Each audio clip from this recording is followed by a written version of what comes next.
All right, well, we're right at the 12:15 mark, so we'll go ahead and kick things off today with our webinar. If you've joined us today, you know our topic. We're going to talk about the new year and the new you, and how sharpening your people first skills will be your greatest tool for success for 2024. So we're hitting it right at our first month of the year to make sure we're on top of things.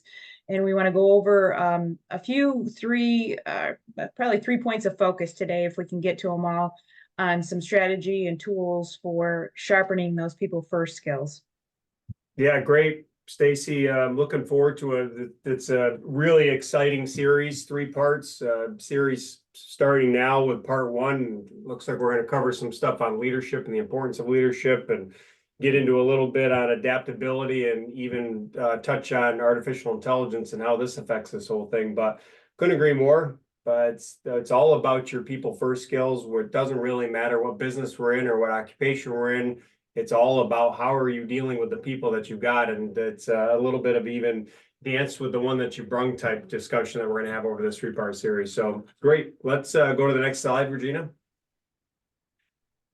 We don't want to spend too much time on introductions. I'm Scott. Stacy was speaking before. We want to really dive into the content. But if any of you are looking to get a hold of us, our information was on the first slide. It'll be on the last slide as well. And we're Catamount Consulting, 518-623-2352 is our main number. Feel free to give us a ring on that number if you need to catch up with us. We're almost always available. Yeah. All right, let's dive right in. All right, let's dive in with our next one. And as I mentioned, it's the new year, new you. Sharpening our people first skills is going to be our greatest tool for 2024. So if we go to our next slide, we can hone in on those 3 points of focus that I mentioned. And we're going to talk about leadership today, adaptability, and then a little AI discussion, which some people get a little itchy over, but we're going to break it down at some very digestible perspective on that, and make it so we're more comfortable with that topic, and we're more adaptable to that topic. So, starting off with leadership, and as we always say, and our next slide, shows our perspective on leadership is about training, right? Training and being the coach if you're in a supervisor position. And we like to use this term industrial athlete, which we've seen in a couple of different resources. But, if you think of a high level athlete or a professional athlete and what, training they do, it's not just their physical training, but at a very high level, they need to train their 6-inch space between their ears very intensely. That's the mental game. So we like to give that analogy of, as an industrial athlete in whatever industry you're in, general industry or construction or mining, even on to other professional areas, the training of the brain is important, or more important than training of your physical skills. So we like to see EQ, emotional intelligence, is as important or more important than IQ. And that's our philosophy on leadership. Stacy, I would jump in and say, and you would agree, I think, is that a lot of us inside of these leadership positions or supervisory positions or foreman positions, whatever we want to call it, it's we haven't been given the necessary skill set to handle those positions respectfully. There isn't a schooling that you go to be a supervisor or a leader, or quite frankly, a parent or a coach. You learn by hard knocks, and there's a faster way of getting there, and it's really important, which is what you're leaning on in this industrial athlete, train ourselves, right? We're always got to be looking for a coach to help continue to expand on that skill set. Yeah, and the current state of affairs, and I think our next slide, if I put in some details about, what is the obstacle that we're looking at. It's all sorts of things, from the engagement piece and the fact that we have a large population of unengaged workers. I think only 36% of employees are truly engaged in their current positions. And that's a pretty weak number. So we need to bump up that stats for full engagement. And we, always adhere to the rule that when you have an engaged, rich culture, you're going to have a more profitable organization. You're going to have a safer organization. You're going to have more highly retained employees. So the key of engagement, but then coupled with some of the other facts that come into play specific to the construction and mining industries of, skills gaps that exist, that there just aren't enough bodies or people to fill open positions. We have also, some very significant mental health and suicide stats, especially in the construction industry, 4 times higher than the national average. We're dealing with an aging group of workers in that space as well, that we're going to see in the next probably 5 to 10 years are going to be retiring because of the age group that they're in. And we're going to have a whole new, young, very young generation of people that we need to understand and have emotional intelligence and work with. So it's an important piece. And when you lead from the heart, you can get the head and the hands to do anything. So that's where the emotional intelligence piece comes in leadership is I can train your hands to do whatever skill I need you to do to fill that position. But where I can do that by making sure that my leadership skills and my training in the emotional intelligence space is on par. And that's understanding how the brain works, how I can help keep composure, how I can help influence other people's behaviors and emotions, how I can build, better, deeper connections among my team for retention and for trust and for a safer space. Regina, can you go to the next slide here? It's as we get into the engagement piece, which is some things that you were talking about, here's some other stats that we found with the Gallup polls, and I find that to be a very useful spot to get some of this stuff. And it 62% less injuries with engaged staff as well. They're 87% less likely to leave our organization. Some of these folks that are unengaged that you speak of, they're actually shopping for other occupations while they're on the clock for us. They're actually working for us. They're far more likely to succeed when they're engaged. They're less likely to have injuries. There's a number of components. There's billions of dollars that are lost in our country every year due to unengaged employees and staff. And I would argue, to continue to add on to what you said, is that leadership is the key component to increase the engagement. Employees that leave your employment are not leaving the company. They're leaving their direct supervisor and their direct leader. So we're absolutely foolish on not making sure we expand on our leadership skills. There's some stats that you found through the AGC on a national level, which I believe is the next slide there, Regina. This is alarming. This is what I referenced with some of those, what is the current state of affairs, especially in that construction space. You look at it, it's pretty dismal. 88% of firms have had difficult times finding new hires. 68% of firms report applicants lack the skills. There's that skills gap.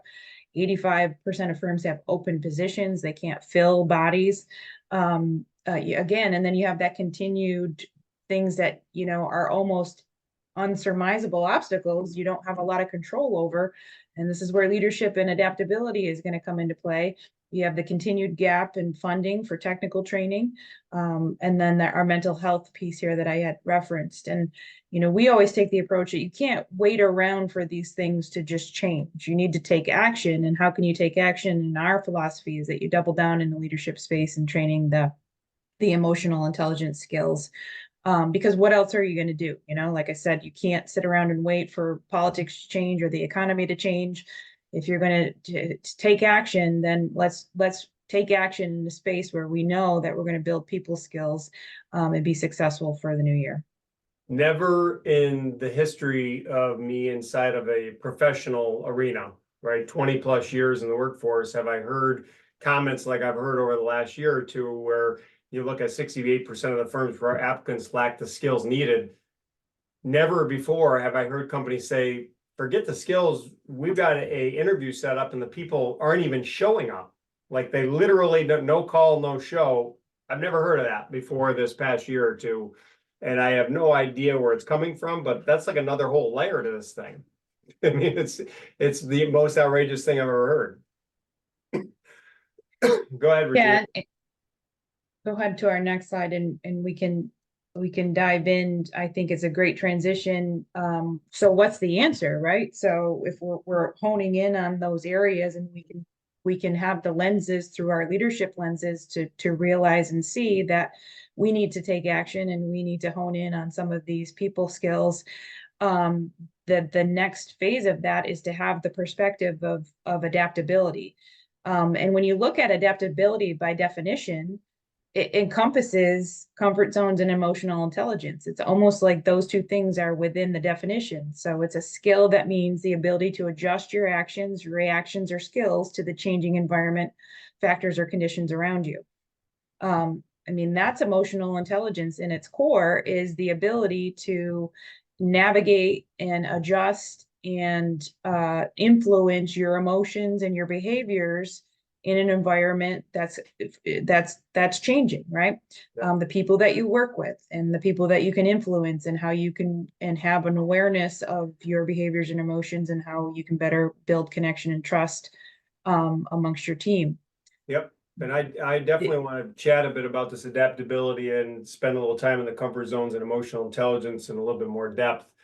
But I want to make sure that we don't completely bypass leadership as a standalone, and the importance of making sure that our leadership team has a high level of emotional intelligence, and make sure that we don't debunk the idea that emotional intelligence is some sort of a soft skill that makes us weak. I would argue the exact opposite in both men and women in the workforce, that emotional intelligence, the ability to say that you're wrong, an understanding of those soft skills, right? Actually steering the bike and those people first skills make us stronger. And having a good leadership team provides a byproduct of all kinds of really good things. For example, I would argue or subscribe to the idea that a safe operation with quality workmanship and productivity is a direct correlation to leadership.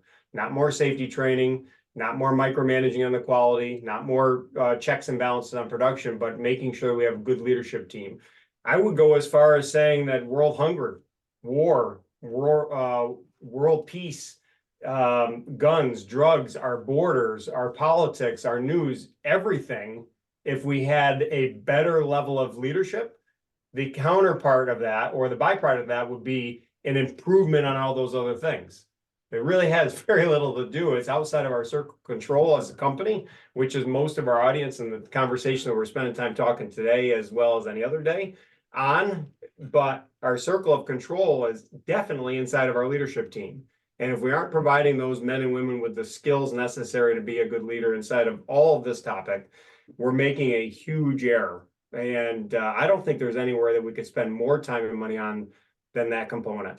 Not only will it help it at, and I'm kind of long-winded on this, Stacy, because I know we want to get into comfort zones, but not only is it going to help us with our people first skills with our staff, increasing engagement we already talked about, but think of all of the side effect that it's going to have at home with our husbands and wives and our kids and our parents and our in-laws.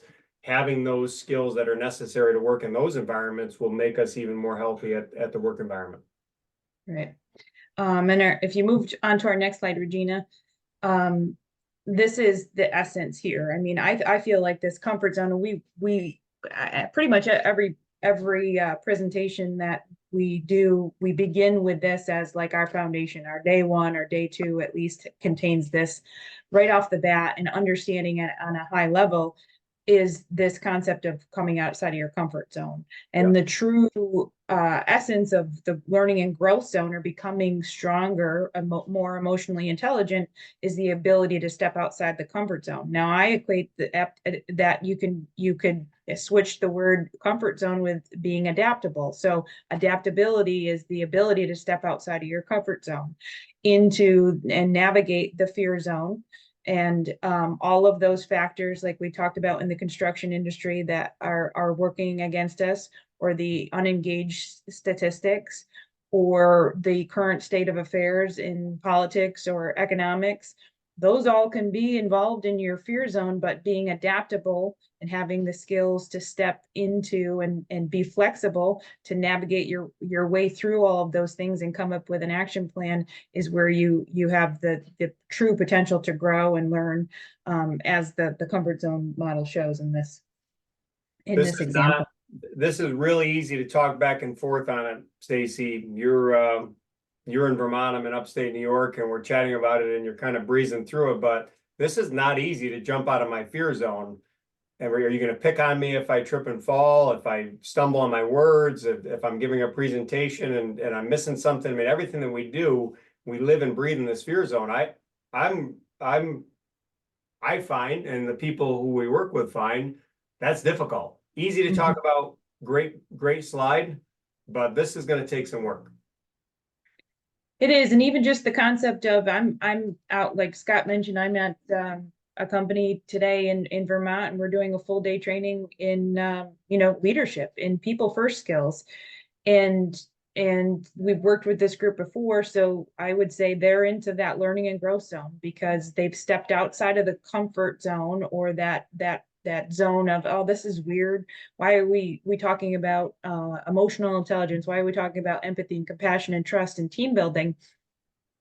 Well, we're doing that because we need to be adaptable to the conditions in order to get to our success, which is to live in the learning and growth zone.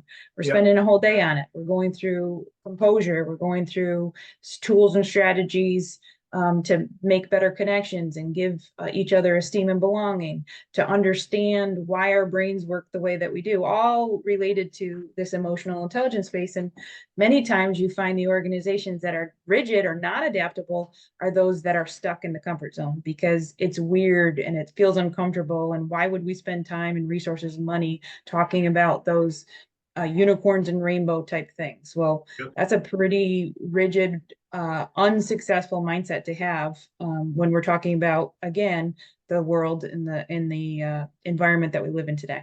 Yep, I agree. How much creativity can we open up if we all jump into the learning and growth zone together? Forget all the other stuff, right? I'm with you. Like it. All right, next slide. It's just a recap of our emotional intelligence, which directly aligned, with our definition of adaptability, right? Having the adaptability, or I like to even say emotional ninja type skills, to be able to be aware of, sense, control, express our emotions better, and then to better handle and influence other people's emotions and behaviors around us. And that's the true essence of having the ability to be flexible, or an acrobat in the sense of an emotional ninja, to make better, deeper connections among our team and be more engaged. And I would argue once you get to the point where you're better at this as a leader and you start coaching it to the rest of your people, even if they aren't in a complete leadership position, your children and your coworkers, that's another whole level. That's 2-3 steps that just really starts to extend on this strength, right? Ninja-like skills. All right, Regina, next one here while Stacy's chatting or following up. Yeah, so I mean, if you think evolution wise, I always think adaptability, you evolve, right? And it's the key to survival. So if we're talking about the key to surviving this 2024 as an organization and then succeeding, is to be adaptable.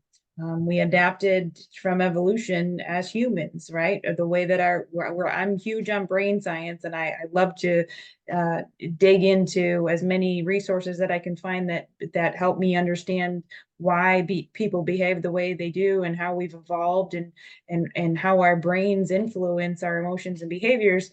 And if you look at some of the brain science behind, how we evolved as a human species, it was all about adaptability. That's the only way that we were able to survive, and in the sense of the way that our brains grew. So how did we defeat much larger, bigger predators as the woolly mammoth when we were these, small little humans? Our bodies didn't grow. What happened was our brains grew. Our brains grew bigger and more intelligent, so that we could have the ability to collaborate together, right? To work together as teams. So adaptability is all about, keeping up with evolution, keeping up with survival of the fittest. And it's truly the key to success for 2024.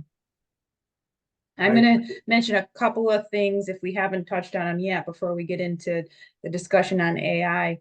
So what are we looking at then when we say, okay, it's needed, then what are the tools? So if we're going to take action, what are some of the tools that we can do to strengthen, our flexibility or adaptability? We mentioned, obviously, increasing your emotional intelligence, increasing trust and connection on your team, When we spend time in the emotional and intelligence space, we're working on creating a psychologically safe space, right? So we're training our team and teaching our team that they can say something when they see something, and they have the connection and the trust that they're a valued member of the team, and we're all safer. We all are more profitable because of that when we have a psychologically safe environment. It's about celebrating the process, not just the outcome. So the small victories, or process over outcome, because as we adapt and change, there's going to be hurdles, there's going to be hiccups, there's going to be missteps, but we really got to put value into celebrating the process of that learning together and changing together and adapting together. Again, going back to being a psychologically safe environment, if we have that mentality and we have the skills to enable us to do that. We often talk about, why doesn't a person start down this journey? Why don't we continue to process this stuff? And you talk to people over and over, and they're like, oh yeah, that makes sense, and emotional intelligence is perfect. And yeah, you're right, I have no control over the economics, how much gas costs, but I certainly have control over the people that are around me in some extent, and providing them content to expand on their ability to be a good leader. But they don't do it. It's you and I have spent most of our life inside of the athletic world as high school athletes and college level athletes, and then into the coaching of athletes. And you see it there as well. It's why don't you come out and wrestle for us, or play football for us, or come play field hockey, come check it out. Or maybe I'm kind of long-winded on this, but how about just the idea of, let's start going to the gym together, or let's start going for a walk together, or let's change our eating habits, right? There's all these components, and everyone's like, yeah, I'm in, but then nothing happens. Why do we struggle on pulling the trigger on this stuff? Yeah, it again, we can go right back to that comfort zone model, because we don't like to do things that we don't necessarily have to do. We can wing it and we can get along for some time in staying in that bubble, but eventually it's going to catch up to us. Eventually, we're going to fall behind our competition when we continue to stay in that area. If you want to add some brain science to it, of training yourself to step outside the comfort zone, to get comfortable in uncomfortable situations, like we'll talk about next, right? A lot of people feel uncomfortable. We're going to get real specific, and let's pick an area that people are struggling with when we talk about adaptability, and AI is a big topic. But let me tell you a little bit of brain science about doing things that you don't want to do. When we put ourselves in situations and do things that we don't want to do, there's actually an area of the brain that grows and becomes stronger, and that area is directly linked to someone's motivation and willpower. Now talk about retention, and talk about success and longevity, and success of an organization. That's all about willpower. That's all about having a motivated team. Technical word for it, you don't need to know this, but it's the anterior mid-cingulate cortex. And that area of the brain, when we do things that we don't want to do, grows, directly linked to your strength of your willpower and motivation. On the opposite, they studied people that have lower levels of willpower, because that area of their brain is smaller, and we find that those tend to fall into a category of having situations where they might have health issues, or not great fitness habits or routines. Structurally, their discipline is not up to par, versus an athlete that has a very large anterior mid-cingulate cortex. So very interesting stuff, gets a little bit technical, but when you can correlate some science to a direct link to motivation and willpower, I think it's worth sharing. And it's a good rule to live by. Keep training yourself in situations, doing things you don't want to do, because that's truly how you get comfortable being uncomfortable, stepping outside the comfort zone onto the learning and the growth zones. I love it. Callous the brain is what I refer to that. Callous the brain. Yeah. If I came to you and said I skipped lunch, you'd be like, what? It's after lunchtime. Why'd you? And I skipped breakfast. You'd be like beside yourself. But if I came to the table and said I haven't read a book in a month, you would say, me either. I haven't read a book in 20 years for the general population. That's you can't callous your brain unless you work on it. And that's there's all kinds of science behind that being really good for us. And I get it. I mean, the reason why we don't do it and the reason we don't pull the trigger is, like we were talking about before, we sit in that comfort and fear zone. Our bodies like to be lazy and not explore the outside world because it's not needed for survival currently. It's good stuff. Right. I like it. Well, I don't think that we need to be afraid of artificial intelligence. And as we close up today's session one, let's get into the artificial intelligence piece a little bit. I know it's a lot of us are concerned as to how it's going to function, but I personally think we need to take the approach of let's just adapt it. Let's just start using it. Let's start playing with it. Let's start using it on our emails and using it on our advertising efforts. Let's use it on just like we would with Google. I mean, you don't need to know anything anymore. You Google half this stuff. So let's just use it so that we aren't left in the times. It's not going to change the need for our people skills. Leadership is still going to have to be able to adapt and work with comfort zones and all of the other things that we've talked about already. But the bottom line is we've got to jump in and use it. And there's some argument that, well, I'm an old dog and he can't teach me new tricks. I don't even have a cell phone. Well, that's disgraceful as far as I'm concerned. You've got to constantly be in front of what's coming. This world of artificial intelligence or electronics and communications in general, there's people out there who are in it all the time that are suggesting that this next pile of years, let's look at it, this 100-year chunk that we're in, is going to be significant in the changes we're going to see compared to the previous 100, 200, 300, 400, right, all combined. Because Right. it's so fast, it's growing and building. And I would argue, you would argue that old dogs can learn new tricks. You just have to put them in the right environment, in the greenhouse, feed them, water them, and continue to work with them on their training and their skills necessary and use it, or get to work and use it. Exactly. So our brains have plasticity at any age.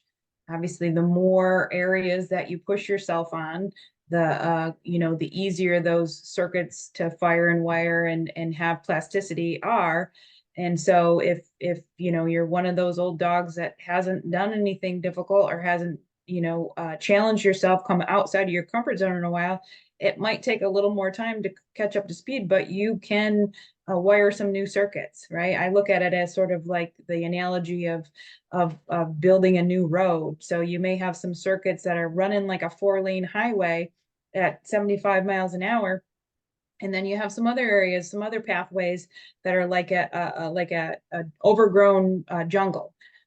You can create a road in that jungle, but you got to take some time and energy and work to chop down and blaze a trail. And you'll get there. It's just putting time and the energy into it, and there isn't any other choice. We need to have the perspective of, yes, we need to take action and put time, energy in this space. If we go to the next slide, I love this quote about AI. This was taken from Darren Hardy. We follow some of his content through his leadership content. He says AI is not going to replace human workers, but human workers using AI will replace human workers not adept at AI. So we're kind of all in this together is the way that we need to look at it. None of us at this point are experts on AI, except for those that are, spending, as a career, the development and work on it. So we're all sort of in this together, and we need to take that mentality. And that's where if we draw back into leadership and emotional intelligence comes into play.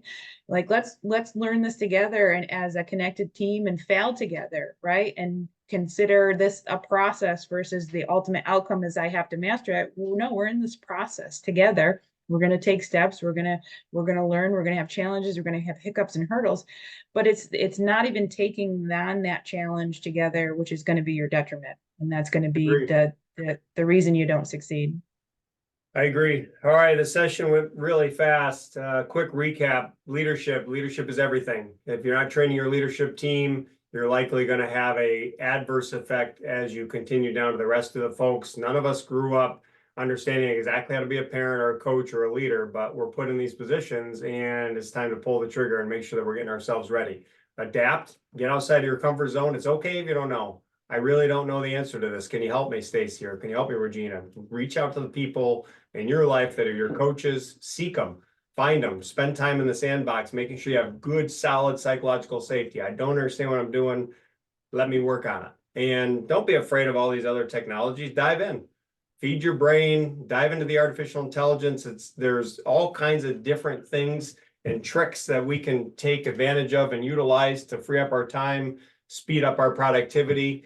It's all really good content, but it's got to be, you got to do it. You got to get into the greenhouse. You got to pull some weeds and really rock and roll with it. There really is no excuse. Callous your brain on this stuff. So great topics. We will hope that we can see you in the next 2 sessions. Do we know when those are set up yet, Stacy, for dates, or we're gonna No, we're gonna have in the next coming week or 2 here, we're gonna feed you out a date that we're gonna look for our February, where we're gonna tackle some more of these skills, some hot topics for the key to success and sharpening your people first skills. So we'll bite off a couple more nuggets to add to your tool belt, and we'll have that out to you, a date set for that in the next week or 2. Great. Thanks, Stacy. Enjoy the rest Yep, of your day, and I will talk to you soon. all right, sounds great. And we'll throw up our last slide here as we close things out. If anybody needs to reach out, get in touch with us, share any perspectives that you have on any of the things we've covered today, or something that you might be looking forward to for our next round of topics in this area, feel free to reach out with any questions, comments, or other. Great point. And if you've got any other thoughts to add to it, we're always really interested in other people's content. We're constantly learning just as much as we're talking about this stuff. We're a little bit nerdy when it comes to the brain science and emotional intelligence. So the more the merrier. If there's someone on the call, on the webinar, that can reach out and share some good tidbits with us, or golden nuggets, we like to call them, we would love to hear from you. Well, thank you very much. I appreciate it. We look forward to seeing you in the future. Have a wonderful week and a great weekend. Thanks, Regina. Thanks, Regina. Bye, Stace. Have a good Bye, trip. Scott. Bye. Send me pictures. All right. All right. We'll see you later. Take care. Hey, talk soon. Thanks, Regina. Yep, no problem. Bye.